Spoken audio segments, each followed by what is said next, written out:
Imagine si chaque porte renfermait un fantôme. Bienvenue dans le marathon du mois d'octobre et aujourd'hui on va parler des autres d'Alejandro Amenábar.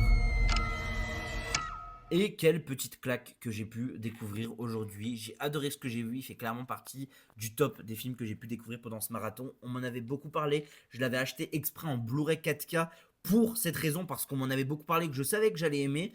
Et j'ai adoré, c'est clairement le film d'horreur que j'aime. Clairement cette sensation de voir un très très bon film parler de cinéma d'horreur avec du sens, avec de la logique, avec des choses qui se tiennent tout le long du film. Que ce soit par rapport à ce que ça racontait, mais que ça soit aussi par la mise en scène. En plus de ça, je l'ai vu en Blu-ray 4K avec une remasterisation absolument géniale. Et en plus de ça, on a un travail sur la réalisation qui est génial. La première fois ici que je vois un film de lui, j'ai adoré et j'ai juste envie de découvrir d'autres choses de ce réalisateur. Si vous avez des conseils, je suis preneur. C'est un film qui va constamment opposer les choses. Le film parle de dualité. Il parle de dualité que ce soit entre la lumière et l'obscurité, entre autres avec la maladie des enfants. Il va parler de la vie et la mort tout le long du film, que ce soit par le personnage du père qui est parti à la guerre, que ce soit par rapport aux enfants qui peuvent mourir à tout moment s'ils sont en contact de la lumière du soleil. Ça parle des bons et des gentils. Il y a toute une scène où ça parle de bons et gentils à la guerre. J'aime bien cette idée de le dire et de dire qu'en fait on est le bon et le méchant pour tout le monde. En fait chacun va avoir une vision différente et ceux qui sont dans le camp du mal